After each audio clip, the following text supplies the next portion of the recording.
Les amis, salut à tous, c'est TechPlanet GT et aujourd'hui, nouveau tour du propriétaire en présence de Renault Rafale. Et je le sais, certains se sont moqués de la Renaulution, moi-même un petit peu, et je dois le dire, quand on découvre ce véhicule, il y a de gros changements, une véritable évolution chez Renault dont on va devoir discuter en long, en large et en travers parce que pour le coup, beaucoup d'éléments de carrosserie à observer et bien évidemment, ensemble, on discute, on échange et on découvre Renault Rafale.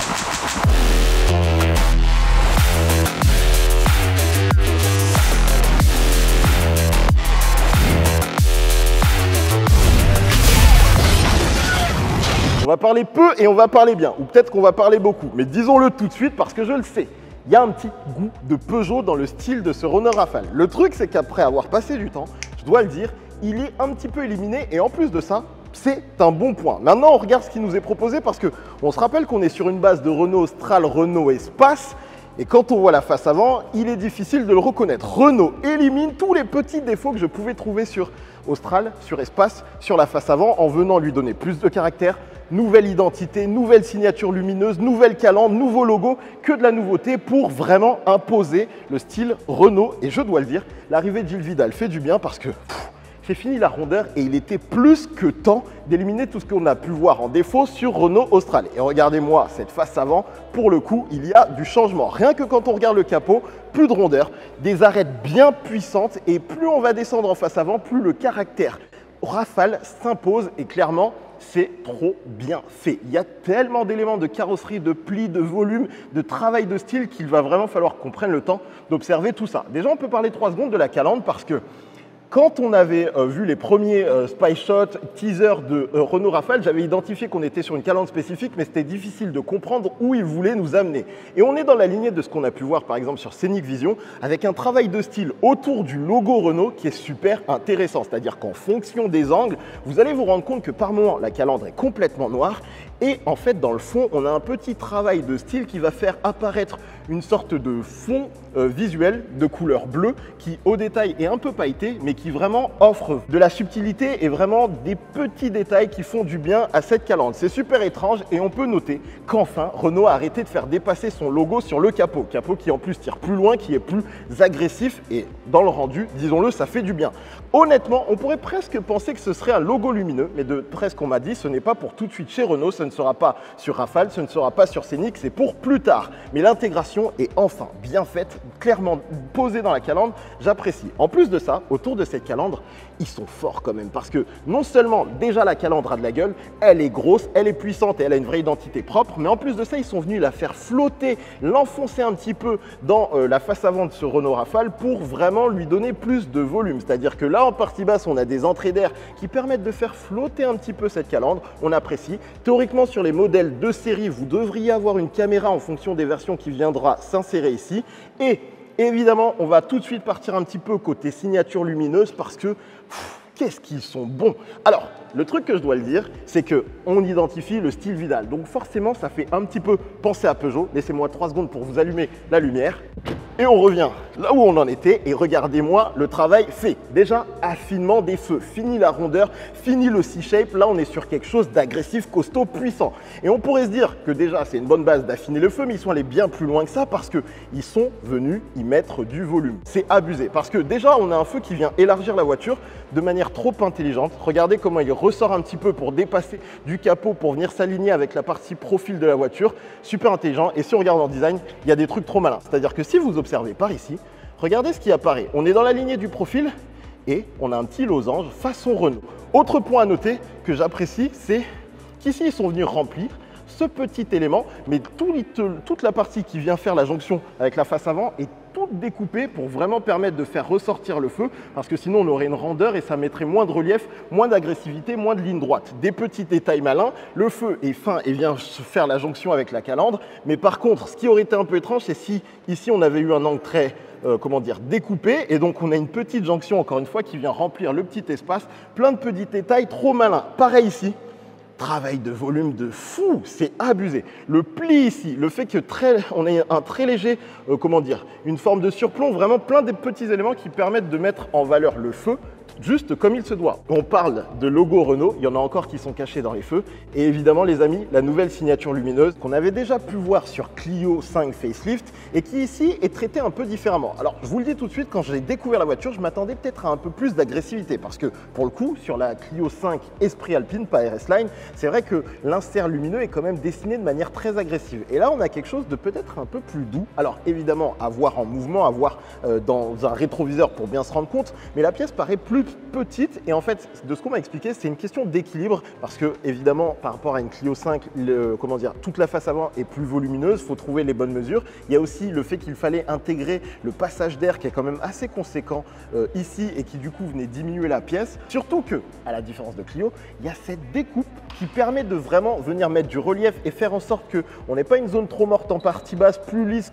aussi lisse que sur Clio par exemple. Vraiment, regardez tous les volumes, c'est de la folie, il y en a partout et ça permet vraiment de faire en sorte de donner du caractère à la voiture. L'élément aussi à noter, c'est ici, regardez, on a la signature lumineuse qui ressort un petit peu de la carrosserie et c'est vrai que ça pourrait paraître surprenant et on a demandé, en fait c'est juste un point réglementaire, c'est-à-dire que décalé de 15 degrés par rapport à la face avant, vous devez être en mesure de voir les clignotants. Donc visuellement c'est cool parce que ça crée encore du volume et ça vient dans la continuité de ce petit pli, surtout que quand on continue sur la face avant, même sur la partie basse, on a une grande partie aération assez simple et après une sorte de ski pare-choc assez costaud que j'aime beaucoup avec notamment un rendu un peu griffé et ce que j'aime bien c'est que non seulement il y a encore du volume pour donner du caractère et ce petit insert gris métal qui vient créer du contraste qui vraiment dans l'ensemble fait qu'on a une voiture qui a énormément de gueule. Franchement, il faut le dire, j'oublie complètement Renault Austral. Alors oui, comme je vous l'ai dit au début, on voit un peu de Peugeot. C'est vraiment le premier ressenti que j'ai eu en voyant la voiture et plus ça passe, plus je commence à absorber l'identité Renault. Quand tu vois ça, c'est la maquette de Clinic Test. Ouh. Et tu vois que... On est proche là, on est très proche. Okay. Donc là, tu vois qu'effectivement, ces lignes-là, elles ont été calées.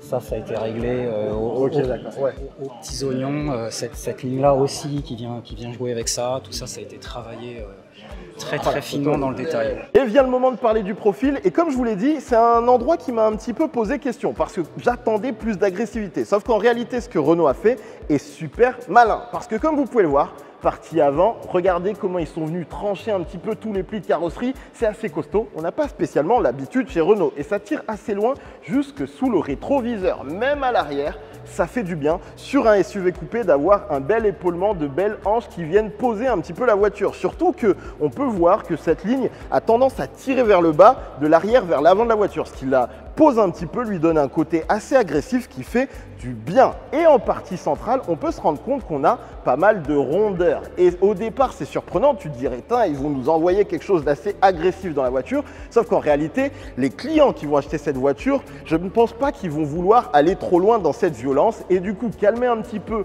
le rapport agressif ici fait du bien. Sauf que en plus, en partie basse, ils ont réussi à travailler dans le volume en subtilité et le rendu est top parce qu'il y a plein de petits plis qui sont très subtils, qui en fonction des angles de la lumière vont apparaître ou non et franchement c'est super malin parce que ça vient pincer un petit peu la robe, la carrosserie pour affiner un petit peu la taille de la voiture. Et le bas de caisse qui, comme d'habitude sur un SUV est noir, ici en noir laqué, est vraiment top parce que si vous regardez bien, vous pouvez voir qu'ici il est légèrement pincé vers l'extérieur, comme je vous l'ai dit, ça permet de venir pincer ici et en toute subtilité, je ne sais pas si c'est volontaire, mais on a un peu l'impression de voir apparaître des losanges ici et également ici.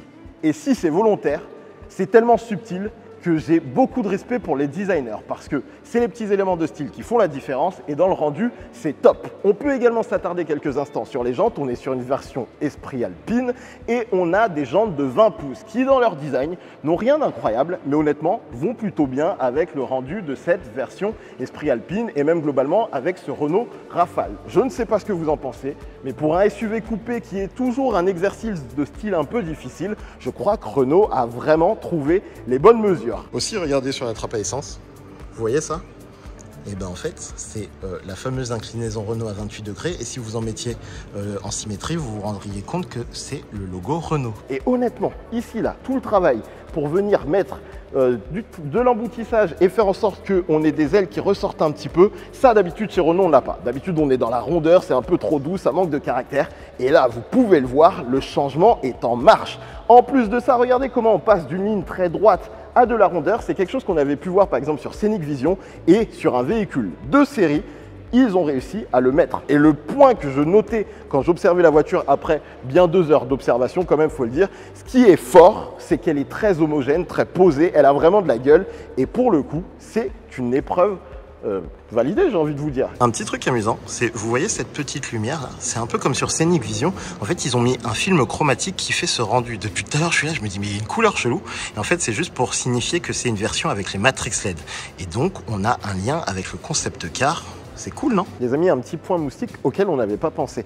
En vrai, quand vous allez taper vos 500 bornes d'autoroute pour les vacances et qu'il va y avoir plein de saleté, de moustiques, de sable là-dedans, le nettoyage, le temps passé au Karcher, comment ça va se passer? Vraiment, en fait, c'est stylé. Les designers, vraiment bien joué. Mais sur l'aspect nettoyage, bonne chance à celui qui va devoir s'amuser avec ça. Le detailing, là, tu vas kiffer. Là, tu vas faire une vidéo d'1 heure sur « Je nettoie la calandre du Renault Rafale ». Franchement, on n'y avait pas pensé, ça va être compliqué. À l'arrière, c'est intéressant. Habituellement, sur les SUV coupés, c'est toujours la partie un peu délicate parce que vous avez un gros pan de carrosserie, sachant qu'ils essayent de garder de l'habitabilité aux places arrière et du volume de coffre qui font que généralement, c'est un petit peu compliqué. Et je crois que Renault fait partie des constructeurs qui ont le mieux géré cette difficulté de style parce que honnêtement, c'est plutôt bien fait. On a un véhicule qui a pas mal de formes. Il faut que Jordan, tu viennes te placer à l'endroit stratégique dont je t'ai parlé parce que je dois quand même noter un petit truc.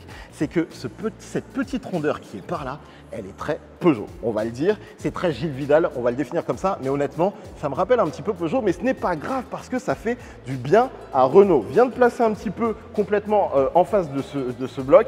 Et il faut le dire, la première fois que vous allez voir ce popotin, vous allez vous dire ça c'est Renault parce que ça change tellement. Je m'attendais à une identité visuelle sur la signature lumineuse un petit peu plus proche de ce qu'on avait pu voir sur Scenic Vision. C'est vrai que si vous vous placez ici un petit peu Audi, si on se passe ici un petit peu Skoda, mais globalement, ce que je peux dire, c'est que ça fait du bien et c'est beaucoup plus puissant que ce que Renault nous offrait jusqu'ici. Si on parle un petit peu de chute, vous pouvez observer que si je ne me trompe pas, on n'a pas d'essuie-glace parce qu'on a une pente à 17 degrés, c'est bien ça ? Et 17 degrés, c'est top en efficience, c'est top en écoulement d'eau, ils sont au maximum, ils sont trop puissants. Par contre, béquet, assez stylé, franchement, qui ici laisse tranquillement passer l'air. Et le point qui est amusant, alors ça aussi, je ne sais pas si c'est volontaire, mais c'est que comme vous avez un reflet dans la vitre du béquet qui est légèrement découpé au niveau des éléments structurels de la voiture, on a l'impression que la vitre est creusée et dans le rendu, ça fait un peu sportif. On aime bien. On parle également de cette petite suspension en bas en descente de coffre. Je suis un peu triste pour une raison simple, c'est que je m'attendais à ce qu'elle soit un petit peu plus profilée vers le haut en mode aileron. Là elle est vraiment assez droite, alors à voir s'ils auront par exemple des accessoires qui permettront avec par exemple une petite lame de remonter un petit peu tout ça, mais j'aurais voulu un tout petit peu plus de violence, mais peut-être qu'encore une fois c'est un choix pour apporter plus de douceur à ce Renault Rafale. Mais regardez, quand on passe la main, d'habitude, chez pas mal de constructeurs, vous auriez quelque chose d'assez lisse. Et là, regardez tout le travail qui est fait pour vous offrir du volume. Et ça fait du bien. Aussi, le bon point, Renault a mis en valeur son logo en le faisant sortir du volume de carrosserie. Et ça, c'est un bon point. Fini les logos arrondis, etc. Là, il est mis en valeur correctement. On a en plus une nouvelle typologie pour le Renault Rafale. Et le point cool, c'est qu'ils n'ont pas mis le petit E bizarre pour les versions e-tech. Donc, ils vont jusqu'au bout des idées. Et ça, j'apprécie. Et si on regarde un petit peu du côté du diffuseur, encore une fois, du bon point pour Renault. Parce qu'il est massif, puissant, avec une sorte de ski en partie arrière qui fait du bien. Intégration des catadioptres et feux de brouillard et feux de recul fait dans un bloc assez léger. On n'est pas dans l'excès et encore une fois, les petits éléments qu'on apprécie. Ici, caméra de recul et dessin global, franchement, plutôt réussi. Un des petits points à noter, c'est que certes, on voit les signatures lumineuses allumées, mais c'est intéressant d'observer les feux éteints parce que regardez le rendu, c'est presque une voiture différente et c'est intéressant. Alors, Renault nous parle d'un effet glaçon givré parce qu'en fait, ils ont un petit peu modifié la structure lumineuse. C'est-à-dire que là, on a des LED rouges, ce qui fait qu'ils ont pu avoir des blocs blancs qui sont, quand les feux sont allumés, sont éclairés en rouge. Mais du coup, le rendu se rapproche un peu au final de ce qu'on a pu voir sur la Clio Facelift, c'est-à-dire qu'on a une sorte de feu translucide. Là, par contre, le rendu marche mieux et ça te fait un petit côté Batmobile, voire dans la rue par exemple, mais j'aime le rendu et la modification d'identité que Renault essaye de proposer. Et je sais, vous allez me le demander comme d'habitude, je vous montre les clignotants. Alors, eh ben, ils ne sont pas défilants, ils prennent toute la partie basse du nouveau bloc de signature lumineuse. En termes de rendu, vous avez l'info. Comme je vous l'ai dit, le petit déport pour pouvoir le voir sur le côté. À l'arrière, on est sur une petite bande défilante placée dans le bloc optique haut, pas en bas, top. Et le rendu, fin, efficace. Pas cher. Les amis, désolé, la vidéo sort plus tard que prévu et j'espère qu'elle vous plaît actuellement. Je suis juste en train de finaliser le montage et pour m'excuser, je vous propose de gagner ce petit carnet qui nous avait offert pendant la présentation. Regardez, Rafale avec des petits logos cachés partout et également avec le stylo. Je vous mettrai un petit mot dedans. Si vous voulez le faire, je vous mets tous les éléments dans la description. Je vous mettrai certainement un post sur Instagram. J'espère vraiment que la vidéo vous plaît. On continue. Et je le sais, vous voulez voir ce qui se passe à l'intérieur parce que Renault Rafale est-il à la hauteur? Alors, on se le dit tout de suite, c'est l'équivalent d'un Renault Austral. Mais Renault est fort parce qu'ils ont réussi à faire les petits changements qui, pour la clientèle qui va venir sur le Rafale, vont faire la différence. Honnêtement, sur l'insertion des écrans, on connaît Open Air Link, le système en L, des écrans 12 pouces, ça a de la gueule. On a également des petites matières qui font plaisir sur cette version Esprit Alpine. Par exemple, ici sur le repose-main, on passe sur une ardoise qui est toute fine qui leur permet de venir le plier juste comme il se doit. Et c'est vrai qu'au toucher, il y a un côté assez surprenant, un peu noble. Et en même temps, la question que je peux me poser, je dois le dire, c'est est-ce que ça va durer dans le temps? Parce que ça a vraiment l'air fin, fragile, mais à toucher, ça fait un peu la différence. On retrouve également de l'ardoise ici et vous pouvez voir qu'on a toujours la signature lumineuse qui, sur un Estral ou un Espace, sera exactement la même. Ça, c'est les petits points à noter. Par contre, on peut noter un truc, c'est que dans les écrans, ils ont changé les interfaces du système Open Air Link. Et je dois le dire, ça fait la petite différence parce qu'il y a plus de travail. J'avoue que ça me fait un peu penser à Peugeot dans le côté graphique très poussé qui vraiment augmente un petit peu le rendu de la voiture. Ça, c'est le point qui est assez appréciable. Évidemment, Esprit Alpine, donc en termes de finition sur les matières, vous pouvez voir qu'on a des surpiqûres bleu, blanc, rouge parce que vive la France. On les retrouve également dans le volant. On a des des matières type Alcantara recyclé également dans le volant et également, les amis, dans les sièges. Et les sièges, je dois le dire, pour un véhicule Renault, il y a du changement et de la nouveauté qui font plaisir. Parce que je vous explique, grosso modo, regardez déjà, c'est un siège qui est spécifique à cette version. Il est très confortable et moi qui ai le dos large, très souvent, je vous dis, je suis un peu à l'étroit. Et là, je suis pas à l'étroit, je suis maintenu comme il se doit. En plus d'avoir du confort, on sent la voiture routière. Et le petit bonus de style propre à Rafale, c'est le rétro-éclairage du logo Alpine dans le siège. Et c'est vrai que généralement, tu t'attends à ce que l'insert soit du coup tout dur. Et là, vous voyez, le siège reste mou. Le point à noter par contre, c'est qu'à première vue, il n'y a pas de siège ventilé. Et là, par exemple, on est en studio, il y a des spots partout, j'ai un peu chaud. Autre point à noter sur ces sièges, c'est, regardez, on a le fameux Alcantara un peu gris. Et si vous regardez, juste en dessous, un peu comme sur la calandre, on a une sorte de fond bleu qui, en fonction des angles, apparaît ou disparaît. Et j'ai failli oublier de vous parler d'un détail important, ils ont changé le commodo de changement de rapport de vitesse. Et au début, on s'est dit, mais pourquoi le changer? C'était juste pour le rendre un peu plus glamour. Et en réalité, c'est pour être cohérent avec la nouvelle interface, avec une diagonale propre à Renault. Alors, ce qui est dommage, c'est que je ne peux pas vous montrer toutes les animations. On vous montrera ça un peu plus tard. Mais c'est vraiment pour être dans la continuité de cet écran. Et regardez, même ici, on peut le voir également.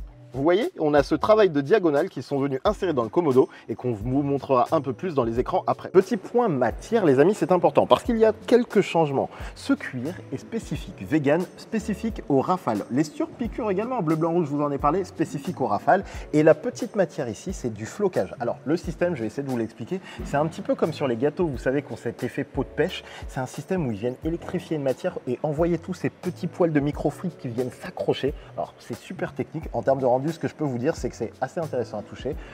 Et vous êtes content, c'est un fond bleu. Le tapis également, en termes de matière, il est assez moussé. C'est très cool à prendre en main. Vraiment des petits détails. Si jamais vous conduisiez pieds nus, sachez que c'est une matière spécifique à Rafale. Et pour le coup, je dois dire que le seul petit point que je peux noter concernant les matières, c'est évidemment des plastiques très simples en partie basse de la portière. Mais franchement, c'est du détail. Ce n'est pas ce qu'on voit quand on roule. Et aussi, un peu dommage qu'il ne soit pas allé au bout du truc en rendant le seuil de porte Alpine rétro-éclairé par exemple pour pousser l'impression Rafale jusqu'au bout. Mais globalement, c'est soigné et on apprécie. Bon, on est installé aux places arrière et disons-le, c'est plutôt confort. Le truc, c'est que comme on est basé sur la plateforme de l'espace et l'empattement est assez conséquent, vous pouvez le voir, il y a de la place aux jambes. Clairement, c'est un véhicule qui va pouvoir accueillir 4 adultes très facilement et même de grandes personnes, ce qui est un bon point.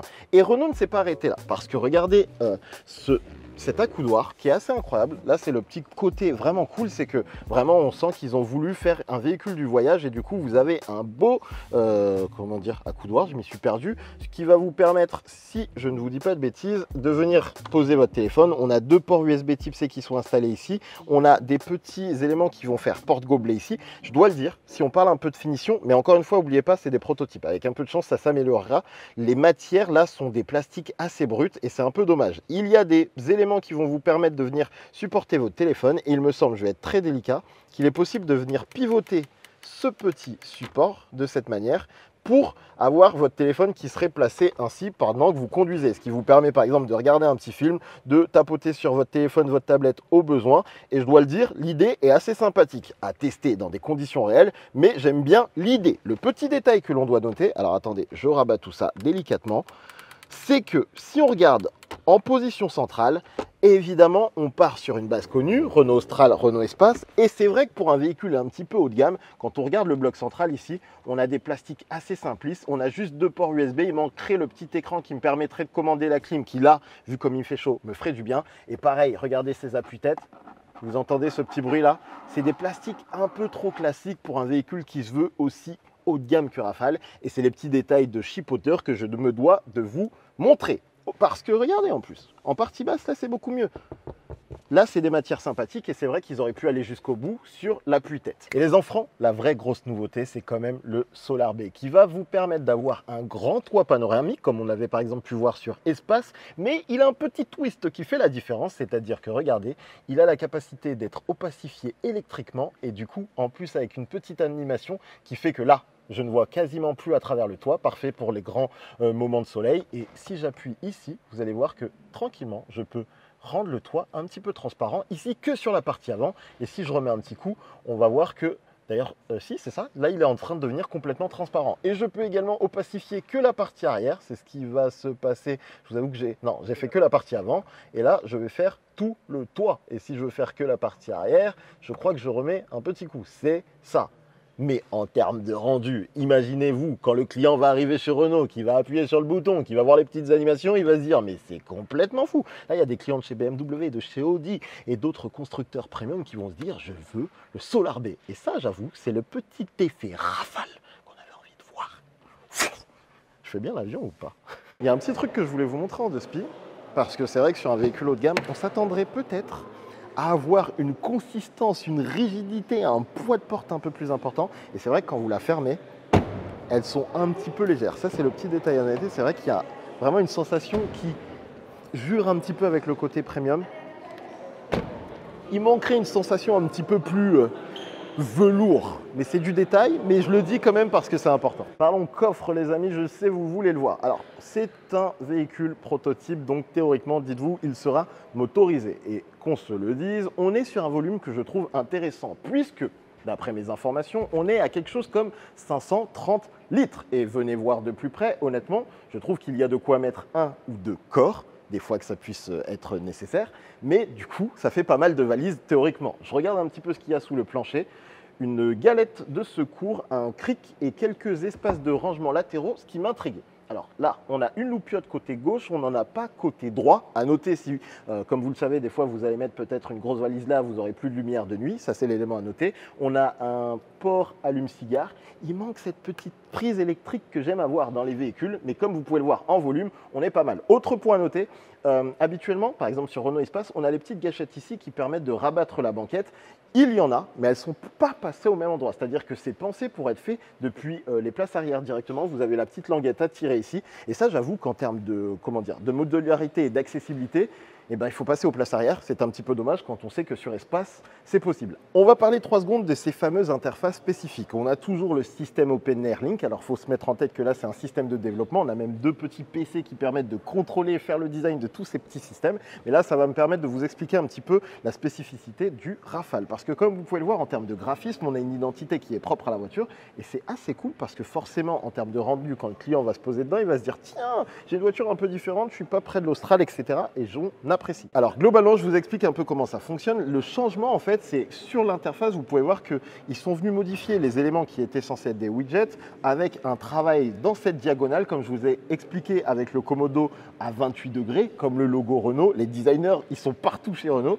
Et donc, on va avoir une division en 3 parties. Vous avez évidemment plusieurs pages qui vont vous permettre d'afficher un petit peu ce que vous voulez. Et ce que j'aime aussi pas mal, c'est que si on regarde ici, il y a encore une fois une interface spécifique. Les bons points, les amis, c'est que comme vous pouvez le voir, quand vous achèterez un Renault Rafale, vous aurez bien un Renault Rafale dans la voiture. Et en fonction de la teinte, ce sera adapté sur les écrans. Donc là, déjà, on est content. Et autre nouveauté à prendre en compte, c'est qu'on nous a dit qu'avec Renault Rafale, on passe sous Android 12 parce que sur Megane E-Tech, Austral et Espace, on est sur Android 10. Ça viendra plus tard. C'est censé apporter quelques petites nouveautés de fond que vous ne verrez pas forcément, mais qui, au global, par exemple, permettront à terme d'avoir de vraies mises à jour over the air. Là, pour par exemple passer d'Android 10 à Android 12, il faudra passer en concession.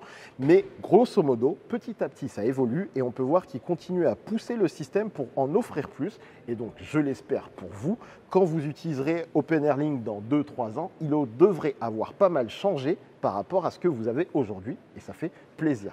Et les amis, le point motorisation. Je me calme parce que sinon, j'arrive pas à faire le plan. Donc, on va voir le 200 chevaux full hybride qu'on a déjà eu sur Espace, sur Austral, qui est un moteur assez intéressant parce qu'il n'est pas hybride rechargeable, mais juste hybride et en termes de consommation, il se place plutôt pas mal. Évidemment, vous avez l'option Fort Control qui fait du bien d'après ce qu'on a pu voir sur Espace. En noter que je vous ai pas encore dit, mais on a des voies élargies, on a des pneus plus larges. Donc, techniquement, il n'est pas impossible que ce véhicule soit intéressant à conduire. Et pour ceux qui en voudraient un petit peu plus pour coller avec l'identité Rafale, on devrait avoir un moteur 300 chevaux hybride PHEV 4x4 avec 2 moteurs électriques qui arrivera un petit peu plus tard et qui devrait, entre guillemets, se positionner de manière un petit peu plus puissante pour ceux qui apprécient. Évidemment à tester parce que déjà il y a le côté hybride rechargeable qui peut être problématique et on espère qu'il y aura un typage un petit peu plus musclé, mais pour le moment on n'en sait pas plus.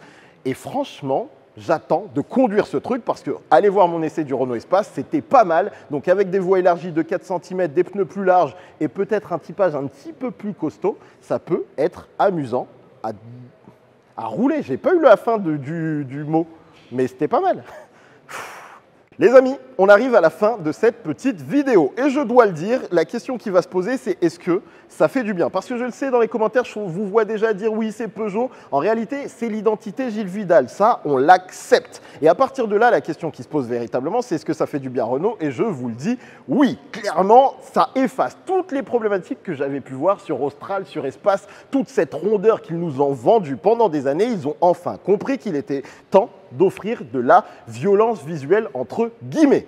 Donc à partir de ce principe, je trouve que Renault Rafale fait vraiment du bien et va apporter un petit peu de fraîcheur et d'identité plus forte à Renault et c'est tout ce qu'on peut demander. En plus, si le véhicule est bon à rouler, s'il offre de l'espace, si les consommations sont top et qu'après la version 300 chevaux hybride fait du bien, et ben pour moi, c'est que du bonheur pour les clients qui auront les moyens de se l'acheter parce que ça risque de coûter un petit peu cher. Mais ça, c'est pas mon problème, c'est votre portefeuille qui définira si c'est possible ou pas.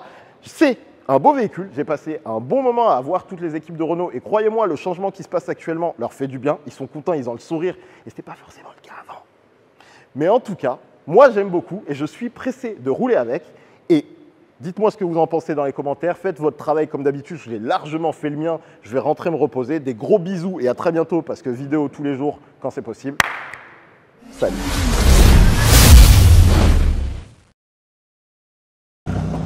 Ça, c'est la partie qu'on vous montre jamais. Vous croyez que c'est le luxe, qu'on filme dans des conditions incroyables? Eh ben non, on marche pour finir les tournages, pour aller récupérer le train jusqu'à Lyon. Ensuite on fait 2 heures. Ensuite on a encore une voiture à prendre. Tout ça pour que vous ayez une vidéo de qualité. Parce que la qualité c'est ce qui fait la différence. Donc déjà, si jamais je mets ce bout dans la vidéo, bah likez-la. Parce que franchement c'est dur. Beaucoup de souffrance humaine pour créer du contenu de qualité. Et de la chaleur. Parce que ça y est, c'est l'été, la canicule. D'ailleurs, arrêtez d'acheter des voitures en fait. Vous êtes des fous. Vous voulez tuer la planète? Regardez où on en est. Il manque des avertissements dans les vidéos de NGP. Privilégiez le covoiturage. Ouais. Les transports en mode. Covoiturez, prenez des trottinettes. Non, pas les trottinettes parce que ça pollue. Marchez!